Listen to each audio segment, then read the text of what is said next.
Hello, good morning friends and welcome once again. We are going to continue our topic biogas. What is a biogas?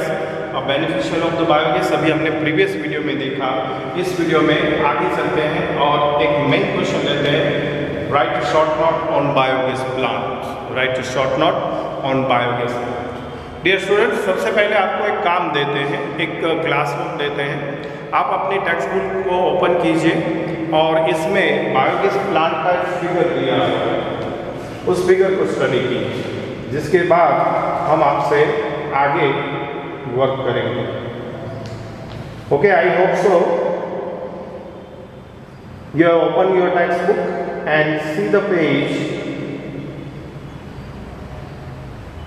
from the particular topic biogas production or biogas plant.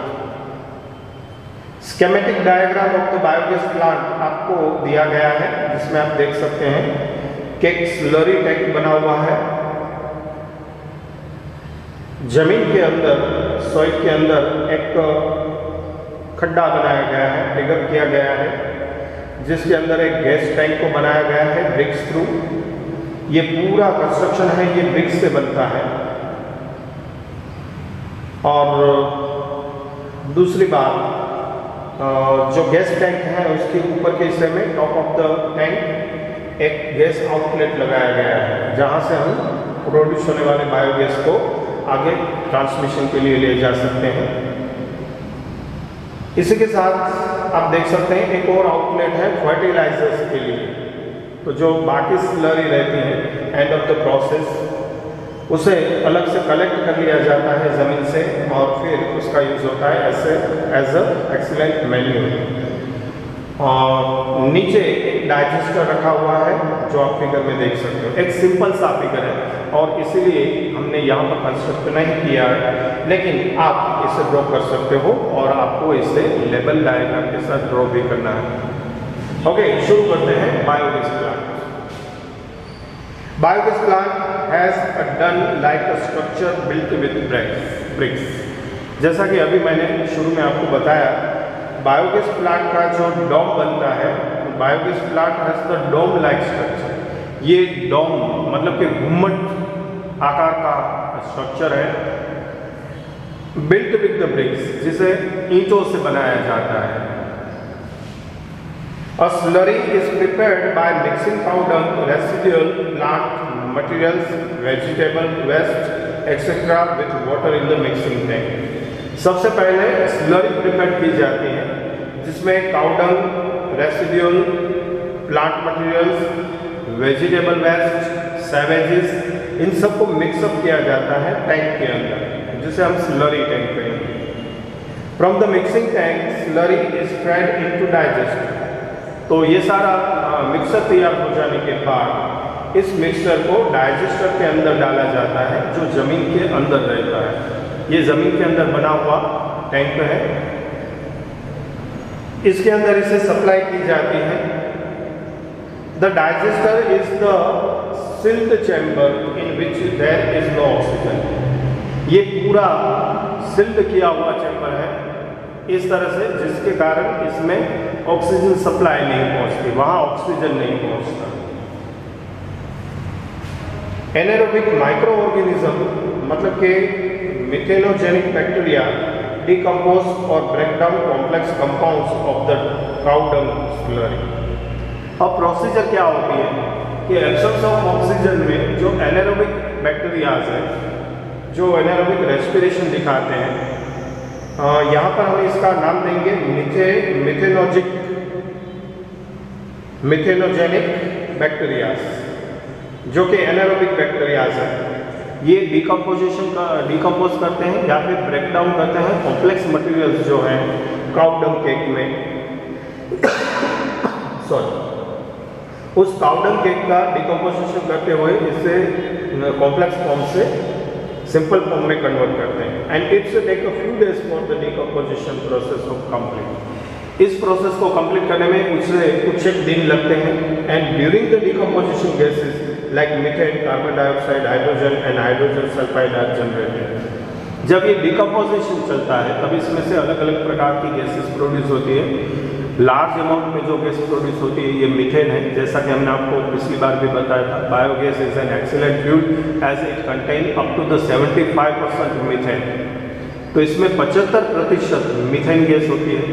इसके अलावा carbon dioxide, hydrogen और hydrogen sulphide H2S gas भी produce होती है, generate होती है। The biogas is stored in the gas tank about the digester from where it is drawn through the pipe for use. तो जो बायोगैस प्रोड्यूस होता है इसे गैस टैंक के अंदर स्टोर किया जाता है और अबाउट द डाइजेस्टर, जो डाइजेस्टर के ऊपर के हिस्से में लगा हुआ है, and from where it is drawn through the pipe for the use. और जब इसकी जरूरत पड़ती है तब आउटलेट्स के साथ पाइप कनेक्शन करते हुए हम जहाँ पर भी इसे पहुँचाना चाहें पहुँचा सकते हैं। जैसे कि हमने बेनिफिशियल में भी देखा था, बायोगैस का यूज़ लाइटनिंग के लिए कर सकते हैं, कुकिंग के लिए कर सकते हैं, और लेफ्ट बिहाइंड जो स्लरी रह जाती है उस स्लरी का use as a excellent manure agriculture activity में भी किया जा सकता है। तो ये था बायोगैस प्लांट।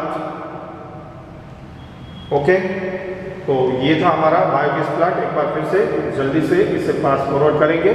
आपको याद दिला दें कि जब आप क्वेश्चन लिख रहे हो, शॉर्ट नोट लिख रहे हो बायोगैस प्लांट, तो इसके साथ आपको इसका स्कीमेटिक डायग्राम भी ड्रॉ करना है और इसे लेबल भी करना है। सबसे पहले स्ट्रक्चर के बारे में, structure of the biogas plant. Biogas plant has a dome like structure built with the bricks. A slurry is prepared by mixing cow dung, residual plant materials, vegetable waste, etc. with the water in the mixing tank. From the mixing tank, slurry is fed into digester, and the digester is the sealed chamber in which there is no oxygen supply. Now, procedure. Anaerobic microorganism, that means methanogenic bacteria, decompose or break down complex compounds of the cow dung slurry, and it takes the few days for the decomposition process to complete. And during the decomposition, gases like the methane, carbon dioxide, hydrogen and hydrogen sulfide are generated. The biogas is stored in the gas tank above the digester, and from where it is drawn to the pipelines for uses. तो ये था हमारा biogas के बारे में। एक और point discuss करने जा रहे हैं और वो है विंड एनर्जी। ये है विंड एनर्जी। सबसे पहले कुछ बात करेंगे विंड एनर्जी के बारे में। Unequal heating of the land mass and water bodies by the solar radiation generate air movement and cause wind to blow. देखिए, अच्छी तरह से सुनने की और समझने की कोशिश करना है। विंड एनर्जी के हम डिस्कस करने जा रहे हैं। यहाँ पर हम टोटल 4 कॉन्सेप्ट आपके सामने रखेंगे। सबसे पहले, how to generate wind. Second, what is a wind energy. Third, what is a wind mill. And last में हम डिस्कस करेंगे advantages and disadvantages of wind energy. तो हम सबसे पहले बात कर रहे थे विंड के बारे में। हाउ टू विंड प्रोड्यूस, किस तरह से ये पवन बनता है। Unequal heating of the land mass and water bodies, जहाँ पर पानी के संग्रह स्थान है, मतलब कि वाटर रिसोर्सेस है, ये वाटर रिसोर्सेस और लैंड मास मतलब कि जमीन। It is heating of the landmass and water bodies by the solar radiation generate air movement. Solar radiation से ये गर्म होते हैं और गर्म होने के कारण एयर मूवमेंट जनरेट होती है and it causes wind to blow, और इसकी वजह से ये पवन चलती है। This kinetic energy of the wind can be use to do work. इस काइनेटिक एनर्जी का इस्तेमाल हम कर सकते हैं कार्य के लिए। किस तरह के कार्य के लिए इस्तेमाल हो सकता है? तो काइनेटिक एनर्जी का हम यूज कर सकते हैं मैकेनिकल एनर्जी रिक्वायरमेंट फुलफिल करने के लिए, या फिर इसका यूज कर सकते हैं हम इलेक्ट्रिसिटी प्रोड्यूस करने के लिए। तो अब हम बात करेंगे wind energy. wind energy was harnessed by the windmills in the past to do mechanical work. तो विंड एनर्जी के बारे में जो हम बात करने जा रहे हैं, ये wind energy environmental friendly energy sources है। सबसे पहली बात ये देखिए, ये प्रोड्यूस होता है सोलर रेडिएशन जो लैंड मास और वाटर बॉडीज को गर्म करता है, और इसकी वजह से एयर मूवमेंट क्रिएट होती है, और एयर मूवमेंट की वजह से विंड ब्लोइंग होती है। अब विंड ब्लोइंग जब होती है तब इसके अंदर काइनेटिक एनर्जी प्रोसेस होती है, और उस काइनेटिक एनर्जी का यूज करते हुए हम मैकेनिकल एनर्जी और इलेक्ट्रिक एनर्जी में इसे कन्वर्ट कर सकते हैं कॉमर्शियल स्केल पर। तो विंड एनर्जी है उसे हार्नेस करने के लिए विंड मिल्स का यूज किया जाता है, जो प्राचीन समय में भी ये काम होता था मैकेनिकल वर्क के लिए, मतलब कि यांत्रिक कार्य पाने के लिए। The rotatory motion of the wind mill was utilised to lift water from the well in a water lifting pump. यहाँ पर जो रोटेटरी मोशन है इसका, ये रोटेटरी मोशन विंड मिल का है, उसका उपयोग करके हम वाटर लिफ्टिंग कर सकते हैं, मतलब कि पानी को ऊपर की तरफ खींच सकते हैं। अंडरग्राउंड जो वाटर होता है या कुएं के अंदर जो पानी होता है, इसे लिफ्ट कर सकते हैं, लिफ्टिंग वाटर कर सकते हैं। ये वर्क के लिए इसका इस्तेमाल कर सकते हैं, और ये काम करने के लिए हम इसके साथ कनेक्ट करते हैं वाटर लिफ्टिंग पंप को।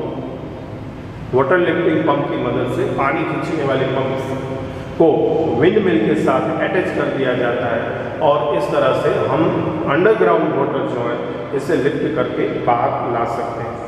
Today wind energy is use to generate electricity. आज अगर जो इसका सबसे ज़्यादा इस्तेमाल होता है तो वो है इलेक्ट्रिसिटी प्रोड्यूस करने के लिए।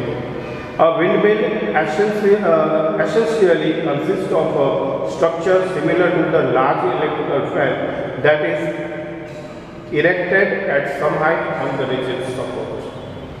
Actually ये windmill क्या है? Actually ये windmill क्या है? तो windmill जो है essentially अगर जो कहा जाए तो ये बिल्कुल large electrical fan जैसा स्ट्रक्चर है। इलेक्ट्रिकल फैन तो आपने देखा है, बिल्कुल इसी तरह का एक large electrical fan like structure है, जिसे इरेक्टेड किया गया है, मतलब कि सीधा खड़ा रख दिया गया है, एट सम हाइट, कुछ हाइट पर लगाया गया है, and on the rigid support, और सम हाइट पर इसे इरेक्टेड करने के लिए, सीधा लगाने के लिए यहाँ पर एक रिजिड सपोर्ट का यूज होता है। The rotatory motion of the windmill is used to turn the turbine of the electric generator to generate electricity. अब windmill की जो रोटेटरी मोशन है, उस रोटेटरी मोशन का यूज करते हुए इसे टरबाइन से कनेक्ट किया जाता है, और जब टरबाइन चलती है तो turbine of the electric generator जब रनिंग करती है तो इससे इलेक्ट्रिसिटी जनरेट होती है, और इस तरह से हम इसका इस्तेमाल कर सकते हैं। Kinetic energy of wind can be use to get the electricity on a commercial scale. The output of the single wind mill is quite small and can not be use to commercial purpose. लेकिन कोई एक wind mill से मिलने वाली जो amount of electrical energy है वो बहुत कम मात्रा में होती है, जिसका कॉमर्शियल स्केल पर यूज नहीं किया जा सकता। Therefore, the number of windmills are erected over a large area. और इसलिए एक बड़े विशाल विस्तार के अंदर एक साथ अनेकों ऐसी विंड मिल्स लगानी पड़ती हैं।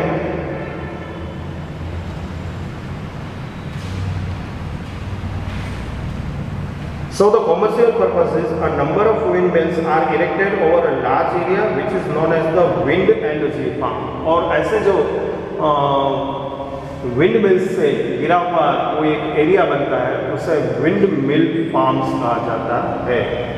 Okay, the energy output of the each wind mill in a farm is coupled together to get the electricity on the commercial base. और इस तरह से हर एक विंड मिल से मिलने वाली जो अमाउंट ऑफ एनर्जी है उस एनर्जी को एक साथ जोड़ा जाता है, कपल किया जाता है, जोड़ते हुए इस तरह से लार्ज स्केल पर, कॉमर्शियल स्केल पर हम इलेक्ट्रिसिटी यहाँ पर प्रोड्यूस कर सकते हैं।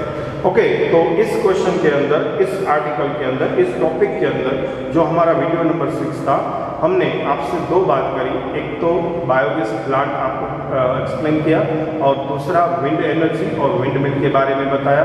सबसे पहले इसे नोट डाउन कर लीजिए और बाद में हम फिर से डिस्कस कंटिन्यू करते हैं disadvantages and advantages of the wind energy. तब तक के लिए आपका धन्यवाद करते हुए thank you very much and bye bye.